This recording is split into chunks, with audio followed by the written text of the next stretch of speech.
Hola a todos, bienvenidos de nuevo a mi canal, por fin después de tanto tiempo. Para aquellos que todavía no me conozcan, yo soy María y hoy vamos a hablar de los personajes.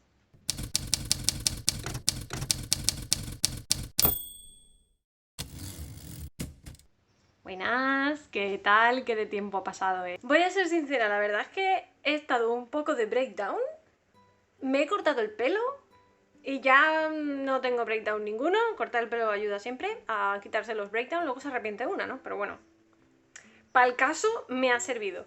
Y vengo de vuelta con uno de los vídeos que pregunté por Twitter en una encuesta que cuáles preferíais y me dijisteis que preferíais un vídeo sobre los personajes y aquí estoy. Como veis estoy un poco de andar por casa porque sinceramente pasaba 3 pueblos de arreglarme porque ya os digo, no tenía ansia ninguna por grabar y si encima me tengo que arreglar, entonces ya es cuando no grabo nunca. Y he dicho, mira, pues nada, hoy lleva una lapiza, una blusita más o menos mona, pa'lante. Así que no me entretengo más y vamos a empezar con los personajes. Inevitablemente cuando uno habla de narratología tiene que hablar de lingüistas o de filósofos de la lengua, pero intentaré ser, ya sabéis, lo más clarita y lo más concisa posible. Los hechos de una narración se pueden dividir en 3 partes, que serían, por un lado, el argumento. Nosotros tenemos un argumento que tenemos planeado de forma lineal y que vamos a contar, ya veremos cómo, en nuestro relato, nuestra novela o la narración que sea que vayamos a hacer. Por otro lado tendríamos el discurso, que es todo lo que nosotros escribimos literalmente, teclita a teclita o a mano o lo que sea. El discurso abarca desde la primera hasta la última palabra del libro y luego tendríamos lo que se llama la trama, que es la ordenación de ese argumento dentro de nuestro discurso y que no tiene por qué ser lineal. No me voy a meter mucho porque creo que se puede hablar mucho también de lo que viene a ser la trama, el argumento y tal, pero para que entendáis un poco cómo va hilado esto, hay varios autores que consideran que se pueden atribuir estas cualidades de los hechos a los personajes. Hablar de personajes es hablar inevitablemente de Prop, que es uno de los narratólogos que se preocupó más por los personajes y por la trama. Bueno, en realidad este hombre se preocupó mucho, sobre todo, por las 31 funciones narrativas, ¿vale? Él clasificaba la función narrativa como toda aquella función que un personaje va a llevar a cabo en una historia. Entonces, Prop llegó a enumerar 31 funciones narrativas, entre las cuales podríamos encontrar el primer encuentro del antagonista con el protagonista, cuando a un protagonista se le impone una prohibición, el momento en el que el protagonista inevitablemente transgrede esta prohibición. Hay como 31, ¿vale? Son muy largas y no las voy a mencionar todas, pero para que os hagáis una idea, esto va como medio a caballo entre los clichés, los tropos, los... En fin, este hombre cogió un batiburrillo, lo juntó y dijo, mira, funciones literarias. Y ahí se quedó. Bueno, pues igual que hizo todas esas funciones literarias, el señor Prop también procuró hacer una lista equivalente para los personajes. Estos personajes serían el personaje sujeto o el personaje objeto, que sería bien el que recibe, bien el que hace una acción. Tendríamos también al donante, que es el que le da la pieza clave al héroe. Luego tendríamos el auxiliar, siempre tiene que haber un sidekick. Este hombre se dio cuenta y decidió que lo iba a llamar auxiliar, pero en realidad podría ser no solamente un alivio cómico, sino cualquier tipo de auxiliar que hubiera alrededor. Por ejemplo, Frodo tiene un auxiliar que sería Sam. Aunque tenga 2 amigos más, pero realmente el que le acompaña todo el camino y el que hace la función de auxiliar sería Sam. También tenemos la figura de la princesa, que no tiene por qué ser una princesa, de hecho ni siquiera tiene por qué ser una chica, es la persona que está en apuros a la que el héroe tiene que salvar. Generalmente suele ser una chica, pero ahora también se lleva mucho lo de la antiprincesa, en el que en realidad la princesa tiene un apuro, bueno, llamo princesa ya sabéis, porque así se llama el título que le han otorgado al personaje, pero en cualquier caso, esta persona tiene un apuro, pero en vez de pedirle al héroe que lo solucione, ella misma se convierte en la heroína y lo que busca en realidad es un apoyo, es decir, un auxiliar, para cumplir ella misma sus objetivos. Esto es muy del siglo XXI porque daros cuenta de que estas personas teorizaron sobre narratología a principios del siglo XX. Tampoco nos vamos a poner aquí a tocar las castañuelas por las cosas que estos hombres nos dijeron hace 100 años. Podríamos decir que la princesa hoy en día lamentablemente sigue muy presente y hay mucha gente que lo usa como recurso. A mí me parece un poco trilladito, el asunto, no sé, a mí me aburre ver personajes que están en apuros y que por ende suelen ser planitos y no aprenden nada de su experiencia, pero bueno, eso es opinión personal. Aparte, la princesa suele venir con otro personaje al que se le llama el padre, que la princesa, como os digo, no tiene por qué ser una princesa ni el padre tiene por qué ser su padre realmente. Pero el caso es que la princesa tenía un support, digamos, una persona que estaba todo el tiempo protegiéndola y tal, y que ya no está. Que esa sería la función de princesa padre. Aparte de eso tendríamos el ordenante, que se correspondería un poco con la figura del hombre sabio realmente, que es el que le da, digamos, la misión al héroe. Todo esto en realidad viene también muy ligado a el modelo de tragicomedia aristotélico, seguido también del típico modelo del viaje del héroe, que también se teorizó allá por esa época. Entonces sigue un patrón que se corresponde realmente con el tipo de narración más popular que había en la época, pero no tienen por qué ser así, evidentemente. Después de eso tendríamos al propio héroe, ¿no? Que nos falta el héroe, estamos aquí hablando del héroe y no lo hemos mencionado todavía, y el antagonista también. El antagonista, ya hablaremos del antagonista, que tiene mucho que decir. El lingüista y crítico Northrop Frye distingue a principios del siglo XX la narración en una división totalmente diferente y nueva. Ya sabemos que aquí cada uno quiere innovar en su campo de la mejor manera posible, y este hombre decidió que las narraciones se iban a dividir entre las que estaban por encima de la realidad, las que estaban en línea con la realidad y las que estaban por debajo de la realidad. Y en base a esto también clasificó los personajes con el mismo patrón. Decidió que iban a existir en todas las narraciones personajes que estuvieran por encima de la realidad, como dioses, personajes fantásticos, etc. Personajes que estaban en medio, que eran personajes más acordes con la realidad, y personajes que estaban por debajo de la realidad, que suelen ser personajes planos, caricaturescos y que en realidad sirven para alivio cómico o poco más en la trama, no sirven para nada más. De un modo u otro, al fin y al cabo, los lingüistas que se molestaron en estudiar y desarrollar la narratología se dieron cuenta de que en realidad los personajes no tenían por qué llamarse personajes, ¿vale? Los estructuralistas, que son un movimiento de la lingüística que sobre todo se preocupaba por la crítica literaria y la narratología, decidieron que los personajes tenían que llamarse actantes y no personajes, a pesar de que en realidad la palabra personaje es la denominación clásica que le dio Aristóteles en su época y de siempre se había usado la palabra personaje. Pero la realidad es que la palabra actante ocupa muchísimo más, abarca mucho más que simplemente los personajes, porque por ejemplo en una historia un volcán que entra en erupción es un actante porque hace un acto, realiza un acto, sea consciente o inconsciente, sea un personaje o no, sea animado o inanimado. Entonces, en realidad, la palabra actante, en mi opinión personal, abarca bastante más que la palabra personaje y por eso yo no la usaría para definir a los personajes en sí. Es verdad que todos los personajes son actantes, pero no todos los actantes son personajes. ¿Veis por dónde voy, verdad?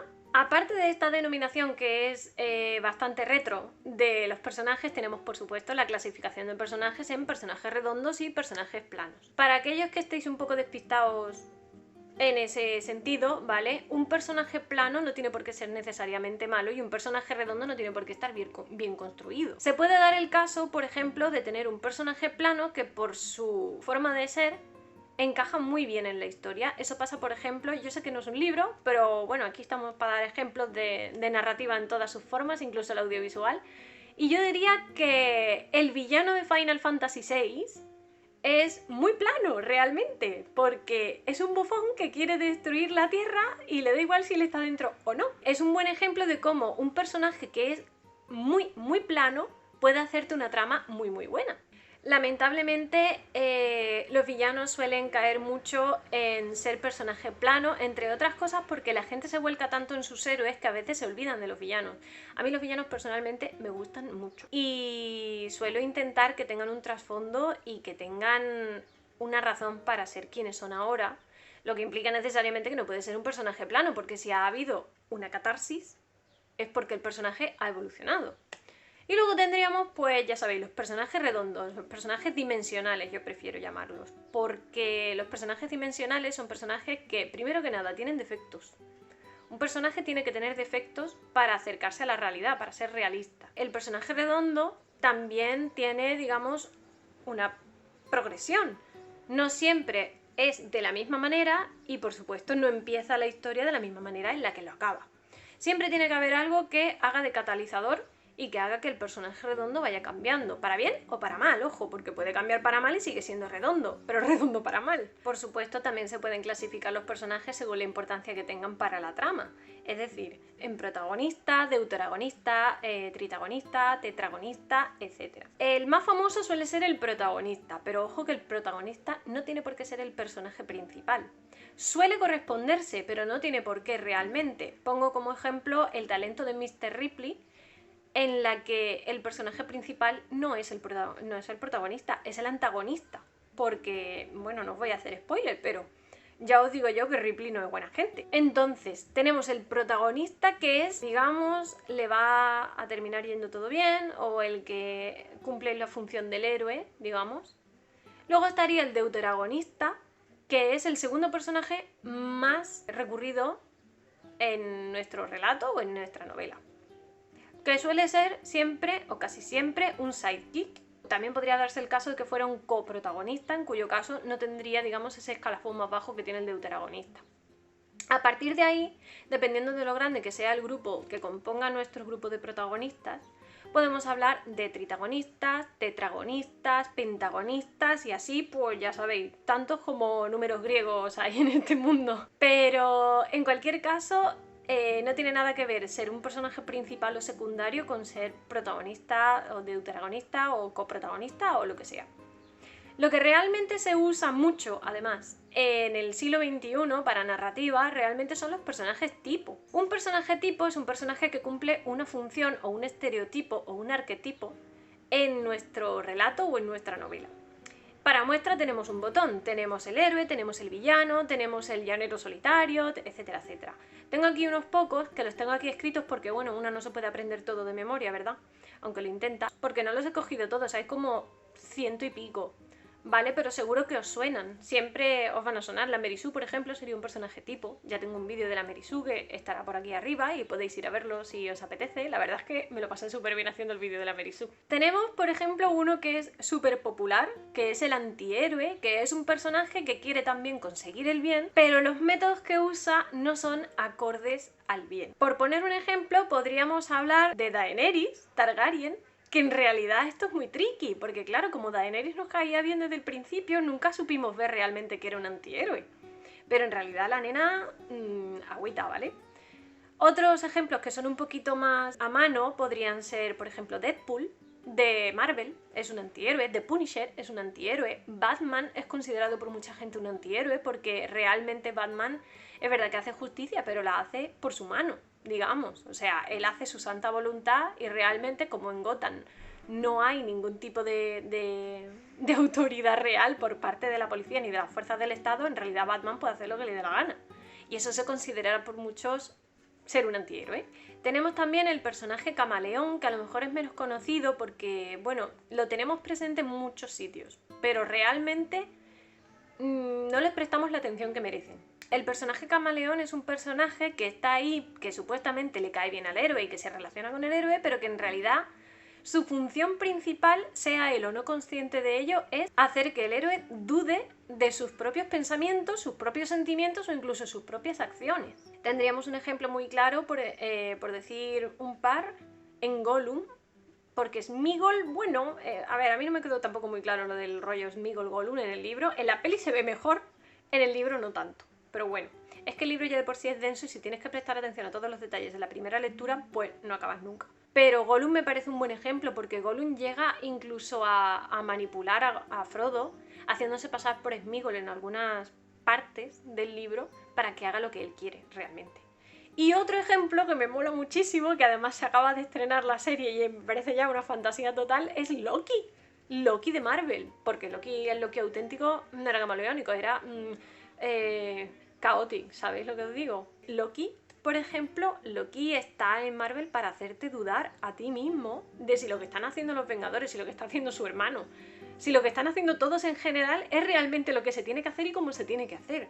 Y es bastante convincente, lo que pasa es que claro, en algún momento dado se destapa, ya sabéis, cada película tiene que ser técnicamente autoconclusiva, entonces claro, en algún momento de la peli o del cómic pues se destapa el asunto, pero mientras tanto cumple muy bien su función de camaleón. Otro personaje tipo, que también es muy famoso, sería el del viejo sabio, que de este tengo muy poquito que decir, porque ya sabemos lo que es un señor que generalmente es mayor, se le atribuyen poderes mágicos, o a lo mejor es un ermitaño que suele ser gruñón, pero con el héroe simpático y tal, que le hace una serie de enseñanzas y generalmente luego se muere. A lo mejor revive luego, ¿no? Como Gandalf, pero generalmente se muere.